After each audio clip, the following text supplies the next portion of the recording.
मेरी बातों को बहुत गौर से सुनना। ये सिर्फ सुनना नहीं है, ये तुम्हारे भीतर सोई हुई उस आग को टटोलना है जिससे तुम बने हो। अगर तुम इस बात को नहीं समझ पाए तो तुम्हारा पूरा जीवन एक रिसाव है, एक धीरे धीरे आती हुई मौत है। क्या तुमने कभी सोचा है कि भोजन करने के बाद, हवा में सांस लेने के बाद भी तुम थके हुए क्यों महसूस करते हो? क्यों जवानी की वह उमंग, वह शक्ति 20-25 साल की उम्र के बाद ढलने लगती है? कारण बाहर नहीं है, कारण तुम्हारे भीतर है। तुम्हारे पास एक बाल्टी है जिसमें तुम जीवन भर पानी भरते रहते हो, भोजन से, हवा से, सूर्य से, लेकिन उस बाल्टी की तली में एक छेद है। और विडंबना देखो, उस छेद को भरने की बजाय समाज ने, तुम्हारी शिक्षा ने और तुम्हारे तथाकथित नैतिक नियमों ने तुम्हें उस छेद को और बड़ा करना सिखा दिया है। आज हम उस छेद की बात करेंगे, उस रिसाव की बात करेंगे जिसे काम ऊर्जा या सेक्स एनर्जी कहते हैं, जिसे गंदा कहकर सदियों से दबाया गया वही तुम्हारे जीवन का असली ईंधन है। जरा विचार करो, एक बीज में पूरा जंगल छिपा होता है। वह नन्हा सा बीज अगर उससे सही जमीन मिले, सही खाद मिले तो वह विशाल वटवृक्ष बन जाता है। हजारों साल तक वह पेड़ खड़ा रह सकता है, हजारों पक्षी उस पर बसेरा बना सकते हैं। तुम्हारे भीतर भी वह बीज है जिसे तुम वीर्य कहते हो, जिसे स्त्रियां रज कहती हैं।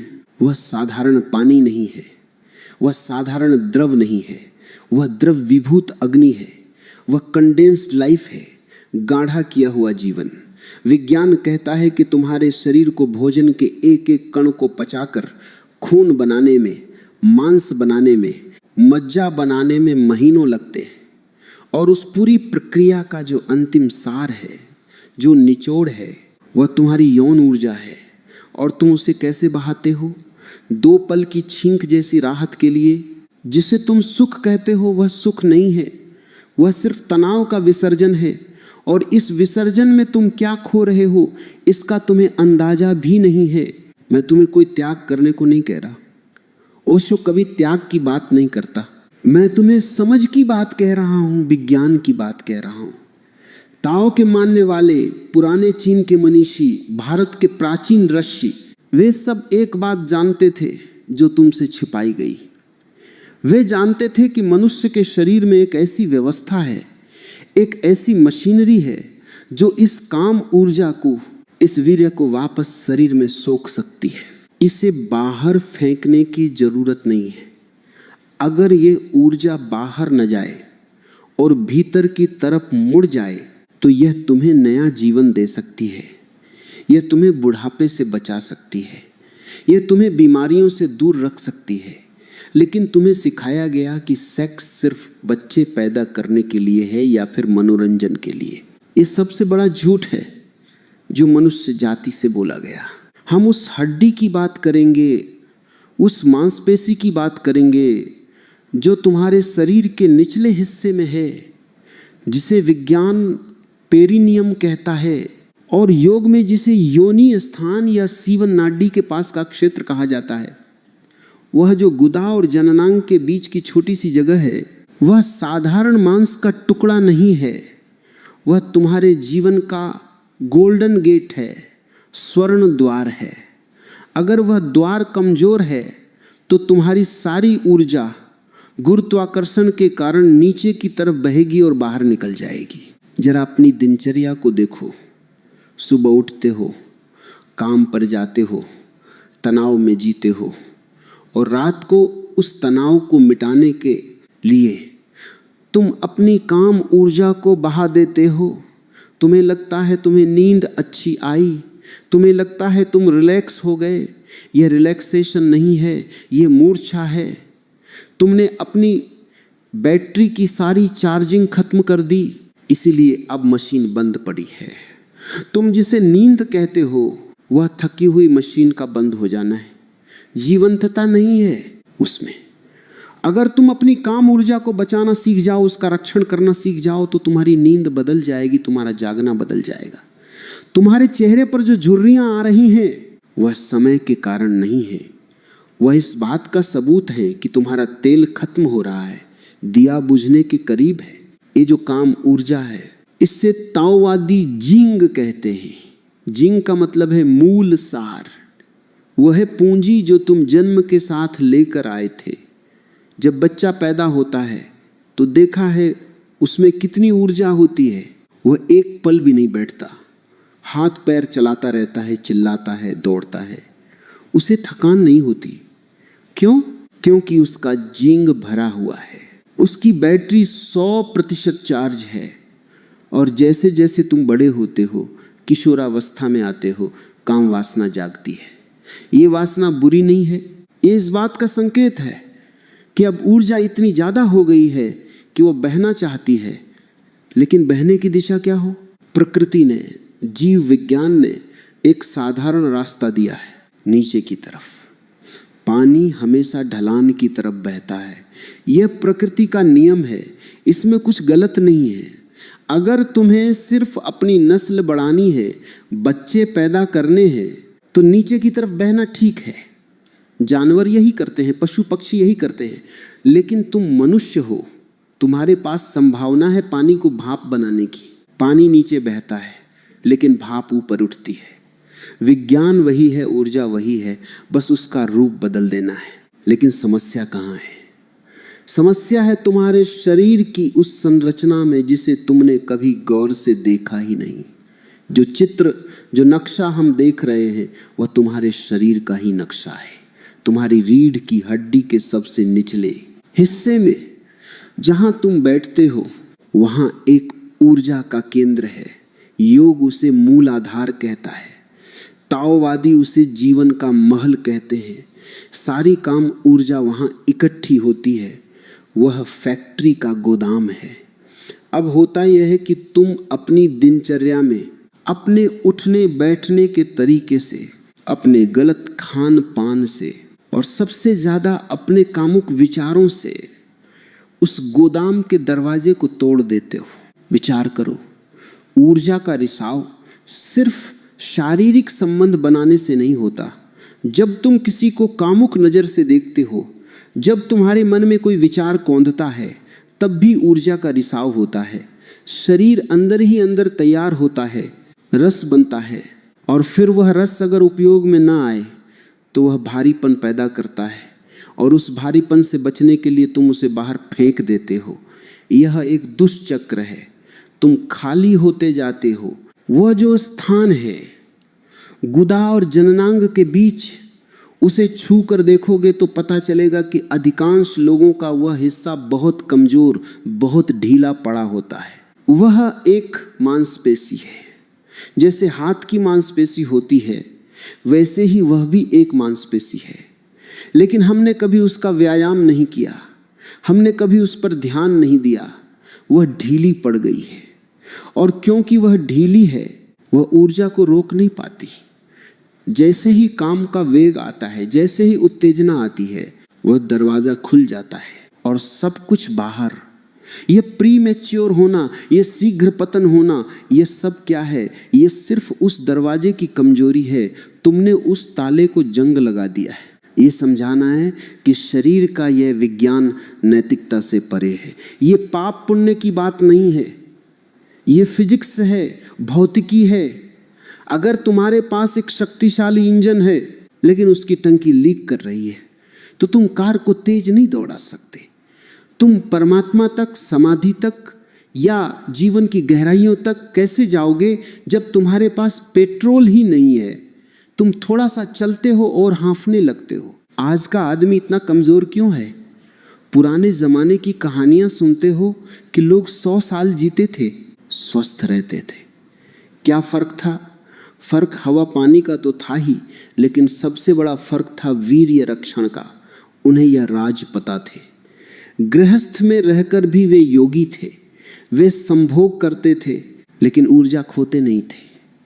यह विरोधाभासी लगेगा तुम्हें, संभोग करना और ऊर्जा न खोना। हाँ, यही वह कला है जो लुप्त हो गई है तुम्हारे शरीर में। नीचे की तरफ वह जो हड्डी है, सैकर्मा, और उसके आगे वह पेल्विक फ्लोर की मांसपेशियां, वे एक पंप का काम कर सकती हैं। अभी वे एक नाली का काम कर रही हैं, नाली में से सब बह जाता है। लेकिन अगर तुम उस तंत्र को समझ लो, अगर तुम उस हड्डी के रहस्य को जान लो, तो वही नाली एक पंप बन जाएगी, वह ऊर्जा को खींचेगी। जैसे कुएं से पानी खींचा जाता है और उसे ऊपर रीढ़ की हड्डी के रास्ते तुम्हारे मस्तिष्क तक ले जाएगी।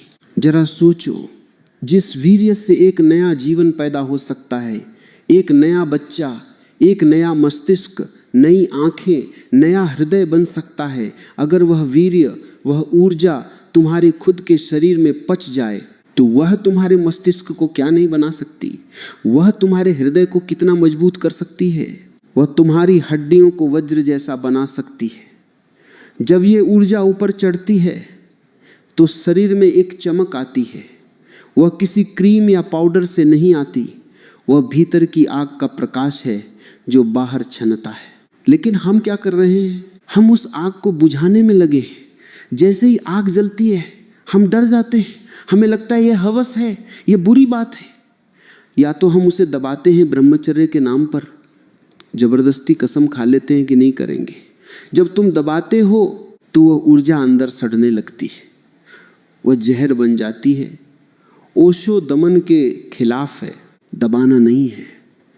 अगर तुमने नाली का मुंह जबरदस्ती बंद कर दिया और पीछे से पानी आता रहा तो पाइप फट जाएगा, तुम पागल हो जाओगे। तुम्हारे साधु सन्यासी इसीलिए विक्षिप्त हो जाते हैं, ये साधु का पानी का परमान जाते हैं, क्योंकि वे ऊर्जा को रोकते हैं, लेकिन उसे ऊपर ले जाने का विज्ञान नहीं जानते। रोकना नहीं है, दिशा बदलनी है, मोड़ना है। और दूसरा वर्ग है भोगियों का। वे कहते हैं खाओ पियो मौज करो, ये सब बह जाने दो। वे भी खाली हाथ मरते हैं, वे दिवालिया होकर मरते हैं। मैं तुम्हें तीसरा रास्ता दिखा रहा हूं, वह रास्ता है रूपांतरण का। न दबाना, न बहाना, बल्कि उपयोग करना।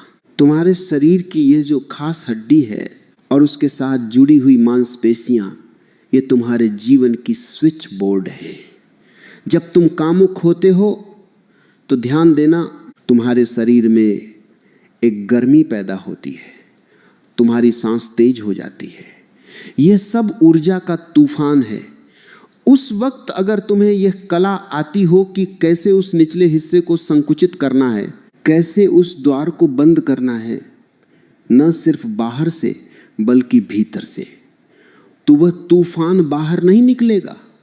वह तूफान तुम्हारे भीतर एक चक्रवात बन जाएगा और वह चक्रवात रीढ़ की हड्डी के भीतर छिपे हुए रास्ते को खोल देगा।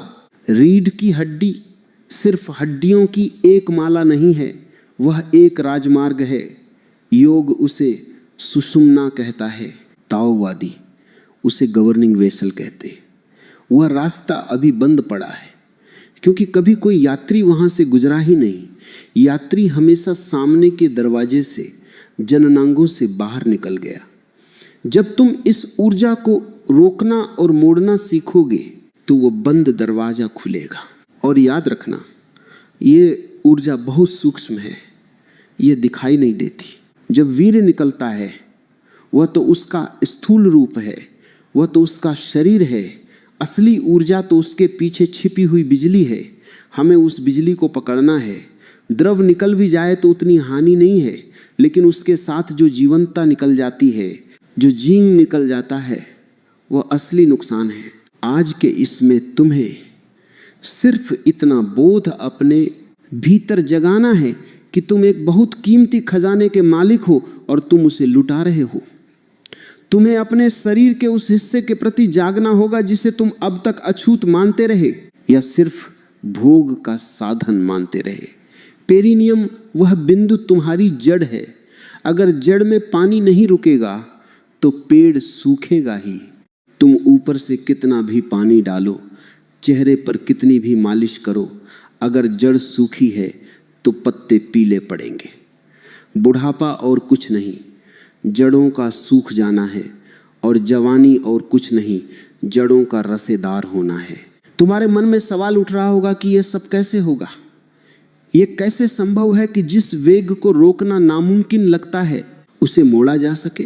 यह संभव है और यह बहुत वैज्ञानिक है। तुम्हारे शरीर में पंप है। जैसे तुम्हारे घर में पानी चढ़ाने के लिए मोटर होती है, वैसे ही शरीर में भी मोटर है। सैकर्म रीढ़ का निचला हिस्सा और क्रेनियम खोपड़ी, ये दो पोल हैं। इनके बीच ऊर्जा बहती है। अभी यह बहाव टूटा हुआ है। हजारों सालों से ऋषियों ने जंगलों में, गुफाओं में बैठकर अपने शरीर के भीतर झांका। उन्होंने देखा कि जब काम ऊर्जा नीचे से ऊपर की तरफ जाती है तो भूख कम हो जाती है, नींद कम हो जाती है, लेकिन ताकत कई गुना बढ़ जाती है, बुद्धि तीक्ष्ण हो जाती है, चीजें साफ दिखाई देने लगती हैं। ये वही ऊर्जा है। जब ये जननांगों पर होती है तो सृजन करती है बच्चे का। जब ये मस्तिष्क में पहुंचती है तो सृजन करती है स्वयं का, आत्मा का, प्रतिभा का। आइंस्टीन हो या न्यूटन, कालिदास हो या शेक्सपियर, जिन्होंने भी दुनिया में कुछ महान किया है, जाने अनजाने उन्होंने अपनी काम ऊर्जा का ही उपयोग किया है।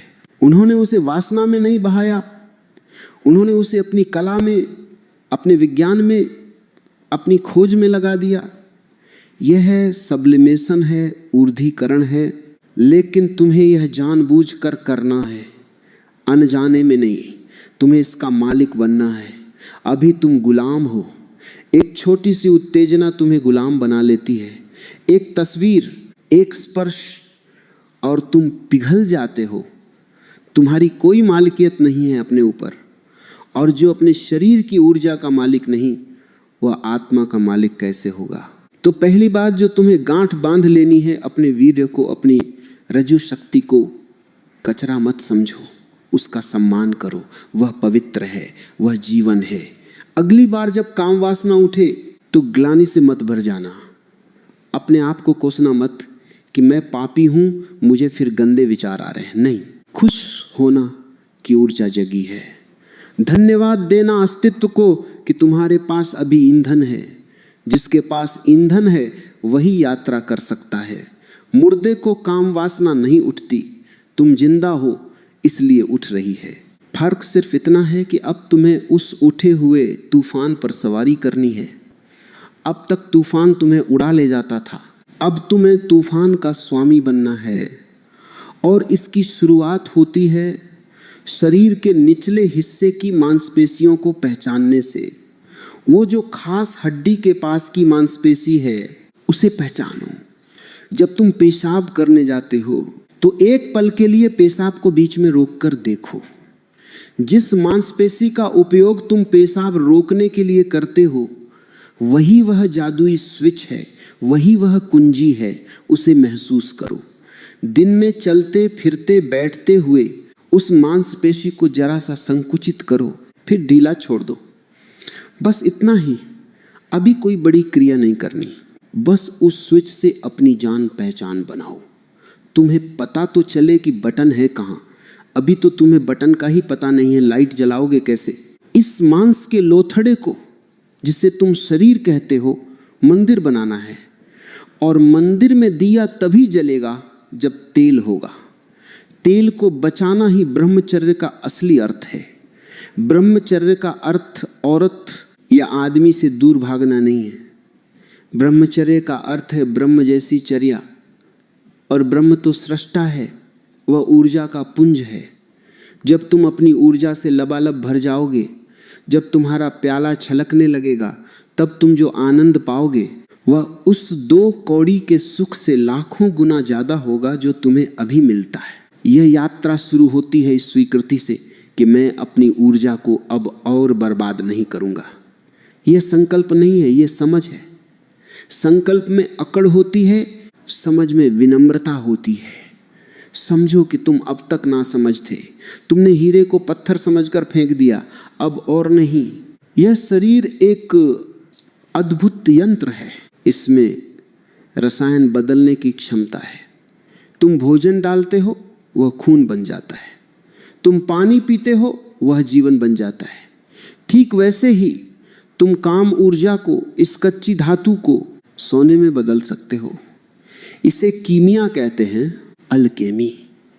और तुम सब जन्मजात कीमियागर हो, बस तुम्हें अपनी प्रयोगशाला का पता भूल गया है। मैं तुम्हें उस प्रयोगशाला की चाबी दे रहा हूं। याद रखना, ये रास्ता सीधा है लेकिन आसान नहीं है, क्योंकि तुम्हारी पुरानी आदतें तुम्हें खींचेंगी। तुम्हारा मन कहेगा छोड़ो ये सब, 2 पल का मजा ले लो। मन हमेशा पुराने रास्ते पर जाना चाहता है, क्योंकि वह रास्ता जाना पहचाना है।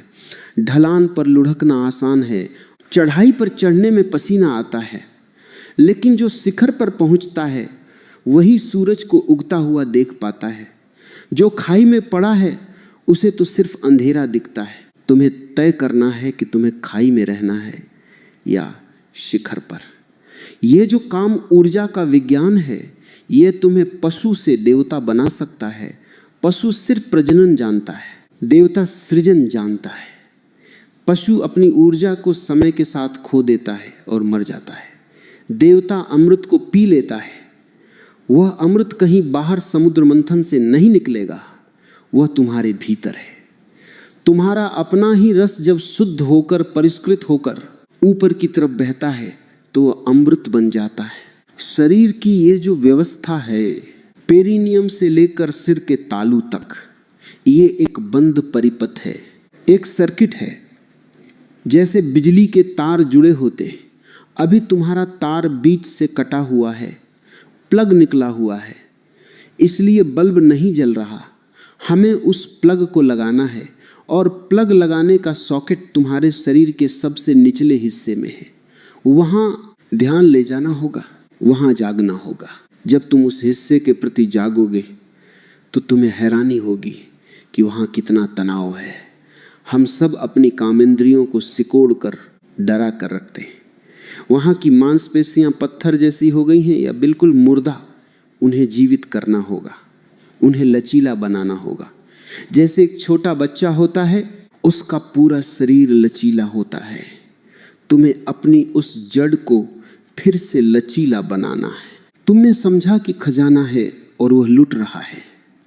अब सवाल यह है कि उस खजाने को बचाया कैसे जाए, और सिर्फ बचाया ही न जाए, उसका रूप कैसे बदला जाए। याद रखना, विज्ञान का एक नियम है, ऊर्जा को न तो पैदा किया जा सकता है और न ही नष्ट किया जा सकता है। उसे सिर्फ रूपांतरित किया जा सकता है, रूप बदला जा सकता है। जो बिजली तुम्हारे घर में पंखा चलाती है, वही बिजली हीटर में गर्मी देती है, वही बिजली फ्रिज में ठंडक देती है। बिजली वही है, बस यंत्र अलग है, अभिव्यक्ति अलग है। तुम्हारे भीतर जो काम ऊर्जा है, वो भी वही बिजली है। जब वह नीचे के केंद्र से बहती है तो वह नए जीवन का निर्माण करती है, एक बच्चे का। लेकिन अगर वही बिजली, वही ऊर्जा ऊपर के केंद्रों से बहे तो वह एक नए तुम का निर्माण करती है। इसे ही कीमिया कहते हैं, इसे ही रसायन विद्या कहते हैं। पुराने जमाने में लोग लोहा को सोना बनाने की बात करते थे। वह बाहर की धातुओं की बात नहीं थी, वह तुम्हारे भीतर के लोहे को, तुम्हारी कच्ची काम वासना को सोना यानी चैतन्य में बदलने का इशारा था। तो ये कैसे होगा, ये जादू कैसे घटित होगा? इसके लिए तुम्हें अपने शरीर के भीतर छिपे हुए यंत्रों को समझना होगा। तुम्हारे शरीर में रीढ़ की हड्डी के बिल्कुल निचले हिस्से में एक तिकोनी हड्डी होती है। पश्चिम में इसे सैकम कहते हैं। सैकम शब्द सैक्रेड से बना है, जिसका अर्थ है पवित्र। गजब की बात है, शरीर विज्ञानियों ने भी उस हड्डी को पवित्र हड्डी का नाम दिया। क्यों? क्योंकि वे भी जानते थे, या शायद पुराने ऋषियों ने उन्हें बताया था कि यही वह स्थान है जहां परमात्मा से मिलन का रहस्य छिपा है। वह हड्डी सिर्फ हड्डी नहीं है, वह एक पंप है। तुम्हारे शरीर में 2 पंप हैं। एक है तुम्हारा दिल जो खून को फेंकता है, और दूसरा है यह पवित्र हड्डी, या जिसे हम मूलाधार का स्थान कहते हैं।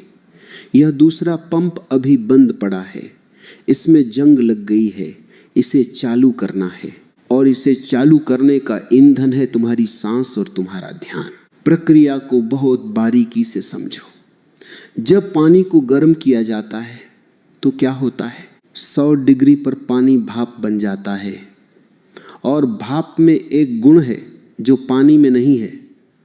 पानी नीचे बहता है, भाप ऊपर उठती है, गुरुत्वाकर्षण पानी को नीचे खींचता है, लेकिन भाप गुरुत्वाकर्षण को धोखा दे देती है, वह आकाश की तरफ उड़ती है।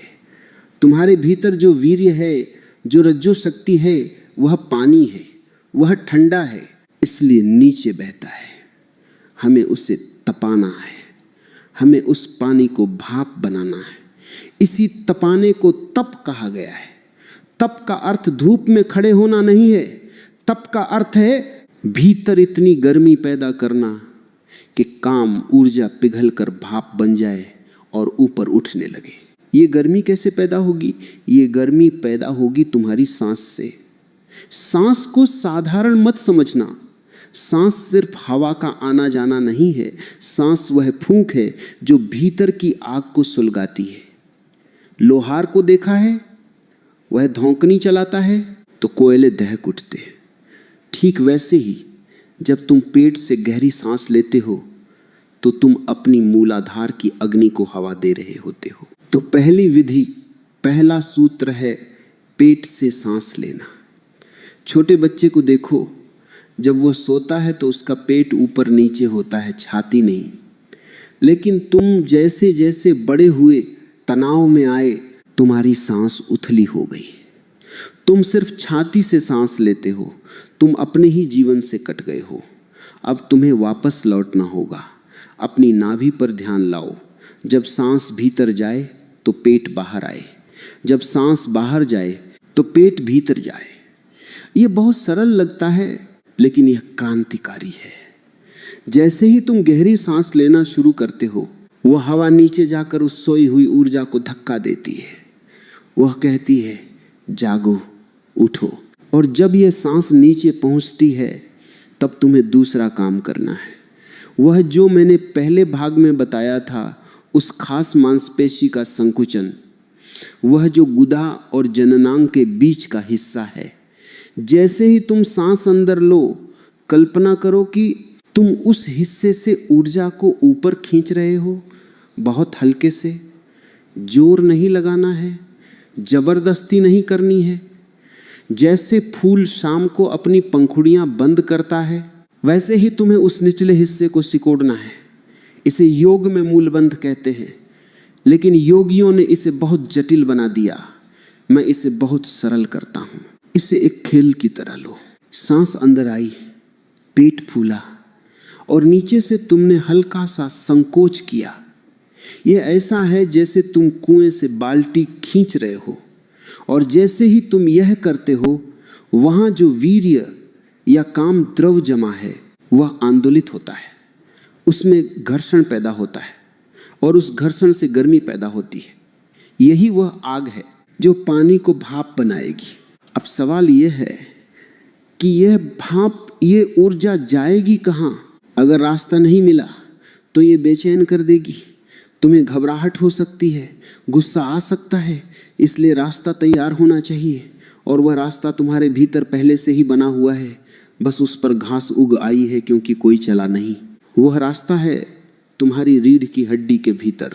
ताओवादी इसे सूक्ष्म ब्रह्मांड परिक्रमा कहते हैं। ये एक गोलाकार रास्ता है।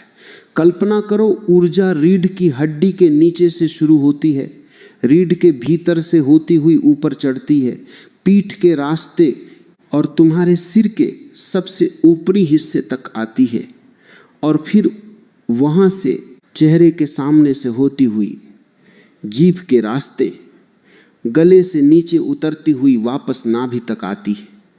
ये एक पूरा गोला है, एक चक्र है। जब तक ऊर्जा जननांगों में फंसी है वह एक सीधी रेखा है बाहर और खत्म, लेकिन जब तुम उसे इस गोले में घुमा देते हो तो वह कभी खत्म नहीं होती। वह तुम्हारे भीतर ही घूमती रहती है, तुम्हें और ज़्यादा जीवंत और ज़्यादा ताज़ा बनाती रहती है। इससे ही अमृत का चक्र कहा है। इस चक्र को पूरा करने के लिए एक छोटा सा स्विच ऑन करना पड़ता है, वह स्विच है तुम्हारी जीभ। अपनी जीभ को मोड़ो और तालू से लगा लो। ऊपर जहां दांत खत्म होते हैं और तालू शुरू होता है, वहां एक बिंदु है। जैसे ही जीभ वहां लगती है, एक सर्किट पूरा हो जाता है। जैसे बिजली के तार जुड़ते हैं और बल्ब जल उठता है। इसे हमेशा याद रखो। दिन भर में जब भी याद आए, जीभ को तालू से लगा लो। इससे तुम्हारी ऊर्जा का रिसाव मुंह के रास्ते बंद हो जाएगा और वह नीचे की तरफ बहेगी पेट में, जहां वह इकट्ठी होगी। तो प्रक्रिया यह हुई, तुम शांत बैठे हो, रीढ़ सीधी है, तुमने अपनी जीभ तालू से लगाई। अब तुम सांस ले रहे हो, सांस अंदर गई। तुम कल्पना कर रहे हो कि रीढ़ के निचले हिस्से में एक सुनहरी रोशनी, एक गर्म प्रवाह जाग रहा है। तुम नीचे की मांसपेशियों को हल्का सा सिकोड़ते हो और फिर कल्पना करते हो कि वह सुनहरी रोशनी रीढ़ के रास्ते ऊपर चढ़ रही है, धीरे धीरे एक एक मनके को पार करती हुई। शायद शुरू में तुम्हें कुछ महसूस ना हो, कोई बात नहीं। कल्पना ही वह द्वार है जिससे यथार्थ में प्रवेश मिलता है। As you think so you become. जैसा तुम सोचोगे, ऊर्जा वैसा ही व्यवहार करने लगेगी। ऊर्जा का नियम है, ऊर्जा ध्यान का पीछा करती है। जहां तुम्हारा ध्यान जाएगा, ऊर्जा वहीं बहेगी। अगर तुम्हारा ध्यान काम वासना के समय जननांग पर होता है, तो ऊर्जा वहां जाकर बाहर निकल जाती है। अब तुम्हें ध्यान को रीढ़ के रास्ते ऊपर ले जाना है। कल्पना करो कि वह भाप, वह प्रकाश रीढ़ से होता हुआ तुम्हारे सिर में भर गया है। तुम्हारा पूरा मस्तिष्क प्रकाश से नहा गया है। यह वही ऊर्जा है जो नीचे वासना थी, अब ऊपर आकर प्रज्ञा बन गई है। वासना और समाधि एक ही ऊर्जा के दो नाम हैं। स्थान का फर्क है, नीचे है तो कीचड़ है, ऊपर है तो कमल है। कीचड़ और कमल अलग नहीं है, कीचड़ ही कमल बनता है। इसीलिए काम वासना को बुरा मत कहना, वह कमल की संभावना है। जब ये ऊर्जा सिर में पहुंचती है तो वहां एक शीतलता आ जाती है। नीचे यह आग थी, ऊपर यह चांदनी हो जाती है। इसीलिए शिव के माथे पर चंद्रमा है, वह प्रतीक है। वह कहता है कि जिसकी काम ऊर्जा ऊपर चढ़ गई, वह परम शांत, परम शीतल हो जाता है। उसकी आंखों में एक नशा होता है, लेकिन वह शराब का नहीं, वह राम रस का नशा है। और फिर उस ऊर्जा को सिर में ही नहीं रोक लेना है। अगर सिर में रोक लिया तो सरदर्द होगा, भारीपन लगेगा। उसे वापस नीचे लाना है, उसे उतारना है। अब उसे सामने के रास्ते से, तीसरी आंख से, नाक से, गले से, हृदय से होते हुए वापस नाभि पर लाना है। नाभि तुम्हारा केंद्र है। जापानी लोग इसे हारा कहते हैं। यह तुम्हारा स्टोर रूम है। जो भी ऊर्जा तुमने कमाई, उसे अंत में नाभि पर लाकर जमा कर देना है। यह एक अद्भुत विज्ञान है। जब तुम कामुक उत्तेजना महसूस करो, जब तुम्हें लगे कि वेग बहुत तेज है, तो घबराओ मत। बस अपनी आंखें बंद करो, जीभ को तालू से लगाओ, रीढ़ सीधी करो और गहरी सांस लेकर उस तूफान को ऊपर की तरफ खींच लो। तुम हैरान रह जाओगे। जो ऊर्जा तुम्हें पागल कर रही थी, वह अचानक तुम्हें एक गहरी शांति से भर देगी। तुम पाओगे कि काम वासना का विचार ही गायब हो गया और उसकी जगह एक ताजगी, एक शक्ति ने ले ली है। तुमने जहर को अमृत बना लिया, तुमने मृत्यु को जीवन में बदल दिया। यही वह रहस्य है जो साधु संत जानते थे। वे औरतों से डरकर जंगल नहीं भागे थे, वे अपनी ही ऊर्जा के साथ प्रयोग कर रहे थे। और जो गृहस्थी में है, जो संसारी हैं, वे भी यह कर सकते हैं। संभोग के दौरान भी यह किया जा सकता है। ओशो तो कहता है कि संभोग के दौरान यह करना सबसे ज़्यादा आसान है, क्योंकि उस वक्त ऊर्जा जगी हुई होती है, उस वक्त ज्वालामुखी सक्रिय होता है। बस तुम्हें बहना नहीं है, तुम्हें उस वक्त होश में रहकर, साक्षी होकर ऊर्जा को ऊपर मोड़ देना है। अगर तुम ऐसा कर पाए तो संभोग समाधि बन जाएगा। फिर तुम सेक्स के बाद थकोगे नहीं, बल्कि तुम सेक्स के बाद ऐसे खिलोगे जैसे सुबह का सूरज। लेकिन इसमें जल्दबाजी मत करना, ये एक कला है। जैसे संगीत सीखने में वक्त लगता है, जैसे तैरना सीखने में वक्त लगता है, वैसे ही अपनी ही ऊर्जा को दिशा देने में थोड़ा वक्त लगेगा। कई बार तुम चूकोगे, कई बार पुरानी आदत के कारण ऊर्जा बह जाएगी। पछताना मत, ग्लानि मत करना, फिर से प्रयास करना। हर असफलता तुम्हें सिखाएगी। महत्वपूर्ण यह है कि तुम इस विज्ञान को समझो। यह शरीर सिर्फ हाड़ मांस नहीं है, इसमें बिजली के तार बिछे हैं, इसमें ट्रांसफॉर्मर है। रीढ़ की हड्डी वह ट्रांसफॉर्मर है जो कम वोल्टेज की बिजली को हाई वोल्टेज में बदल देती है। नीचे जो ऊर्जा है वह 110 वोल्ट की है, ऊपर जब वह पहुंचती है तो 11,000 वोल्ट की हो जाती है। उससे तुम्हारा पूरा अस्तित्व जगमगा उठता है। तुम्हें अपने शरीर के साथ दोस्ती करनी होगी। अभी तुम अपने शरीर से लड़ रहे हो, तुम उसे दबाते हो, तुम उसे गालियां देते हो, तुम कहते हो यह शरीर पाप की जड़ है।